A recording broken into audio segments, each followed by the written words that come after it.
The News Day continues here on One News Now. I'm Diego Castro, bringing you the biggest headlines from around the world. Russian President Vladimir Putin delivers his first State of the Nation address in nearly 2 years as Russia's war in Ukraine nears a 12-year mark. In his speech, Putin vowed to continue the war in Ukraine. He also accuses the US-led NATO alliance of further intensifying the conflict with Ukraine by waging a global war against Russia and threatening its existence. The Western elites do not conceal their goals. As they say, it is their, quote, to bring Russia a strategic defeat. What does it mean? What is it for us? It means to end us, once and for all. It means they plan to turn a local conflict into a global confrontation. We understand it exactly like that, and we will react to it accordingly. This is because in this case, it is about the very existence of our country. With this, Putin announces the suspension of Moscow's participation in the last remaining nuclear arms control pact with the US. The New START Treaty, which was signed in 2010, limits the two sides' strategic nuclear arsenals. Experts say Russia has the largest stockpile of nuclear weapons in the world, with close to 6,000 warheads. Putin emphasized, though, that Russia isn't withdrawing from the pact yet. Russia's foreign ministry noted that Moscow would respect the treaty's caps on nuclear weapons and that they would continue to exchange information about test launches of ballistic missiles per earlier agreements with the US.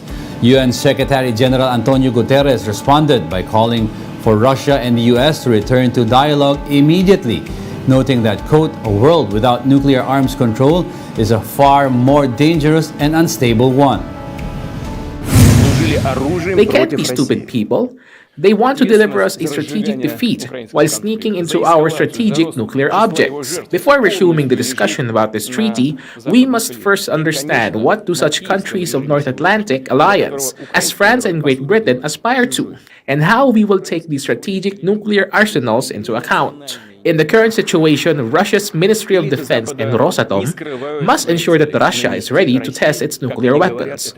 Of course, we will not do it first, but if the US conducts its tests, we will do it as well. Nobody should have dangerous illusions that the global strategic parity can be broken. As the war in Ukraine enters its second year, Kremlin strongman Putin still appears to be determined to prevail at all costs. More details in this report from the Associated Press. Мною принято решение о проведении специальной военной операции.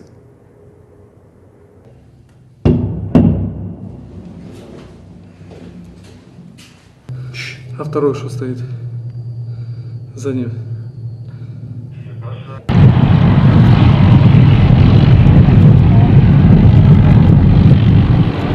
He's found himself with a war which he didn't want to fight, which he didn't expect, a bloody, grinding conflict, which wasn't supposed to happen.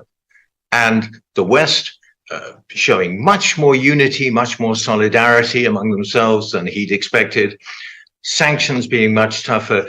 Literally everything that he set out to do has gone disastrously wrong.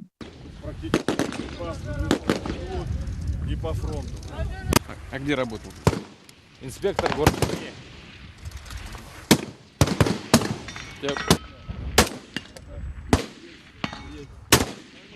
На Азовском море. В 2014 году киевский режим боевых действий. Основные объекты городской инфраструктуры, в том числе. Putin's made it very clear that he's prepared to sacrifice whatever it takes, and that's, part of the problem. I mean, there's lots of statements being made and rumours coming out that he's willing to sacrifice the 300,000 people who have been called up, obviously talking about recruiting and drafting more. He's making it very clear he doesn't care at all about the fate of Russian service people, let alone about the servicemen of Ukraine, which are obviously they're the enemy, but also the civilians of Ukraine, and he's willing to basically slaughter and destroy.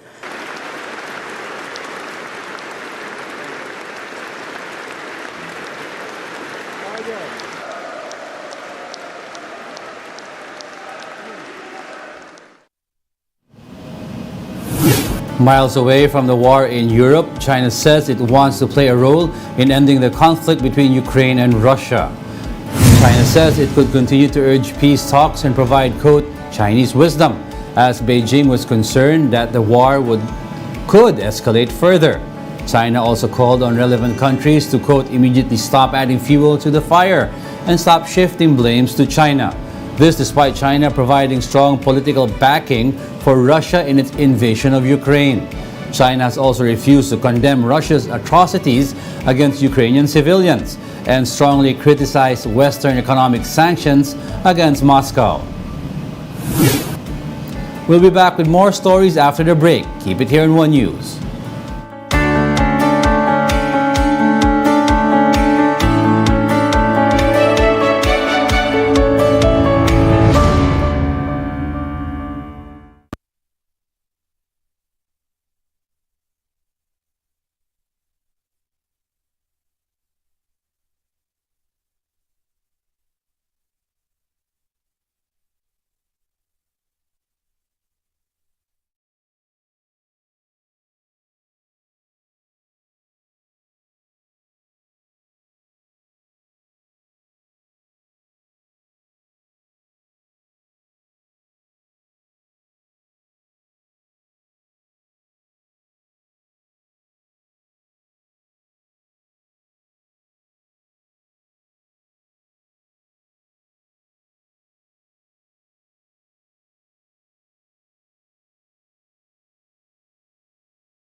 You're still watching One News Now. I'm Diego Castro.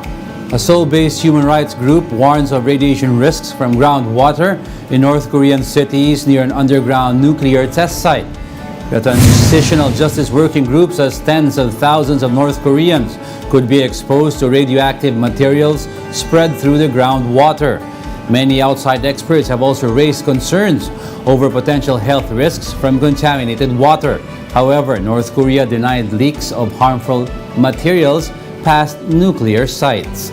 The group also warns that neighboring countries like South Korea, China, and Japan might be at risk partly due to agricultural and fisheries products smuggled from the north. China and Japan have ramped up the radiation monitoring over potential exposure, but provided no information on contaminated food.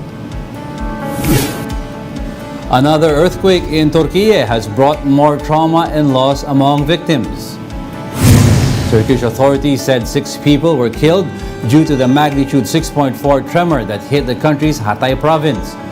Over in Syria, a woman and a girl died as a result of panic during the earthquake in the provinces of Hama and Tartus. This came over 2 weeks after the magnitude 7.8 tremor hit both countries, killing nearly 46,000 people already. Just a reminder, there's a reason why galleries say, don't touch the artwork. An art visitor in Miami accidentally smashed a sculpture worth $42,000. That seems not much in dollars, but in Philippine peso, that's a whopping $2 million down the drain. The sculpture Balloon Dog by artist Jeff Koons is one of the artworks put on display at the Art Wynwood in Miami. According to one witness, a woman had been seen tapping the sculpture, perhaps to see if it was made of actual balloon. The sculpture fell and broke into pieces and had to be swept into a dustpan by a gallery staff. Some collectors thought it was part of the show, but sadly, it wasn't. Fans cried and waved farewell to a Japan-born giant panda as she sets off for China from the Tokyo Zoo where she was raised. Xiangxiang was sent to China on Tuesday under an agreement in which giant pandas are loaned to zoos around the world, but China maintains ownership of them and their offsprings. Around 60,000 people applied for 2,600 spots to see Xiangxiang on Sunday, her last day on view. Xiangxiang has become a hugely popular attraction at Tokyo's Ueno Zoo since her birth there nearly 6 years ago. Xiangxiang, who was the zoo's first naturally conceived panda, was supposed to be returned in December 2020, but this was delayed by the pandemic. I would like to thank from the bottom of my heart the many people who watch Xiangxiang's growth and love her. Thank you very much. And those are the top stories of the hour. Join us again at 9 a.m. as we continue to monitor the day's biggest stories. You can also catch One News on Signal Play. Register an account now at signalplay.com so you can stream One News live anytime, anywhere. Coming right up is Agenda at 8 a.m. I'm Diego Castro. We are One News. All sides, all the time.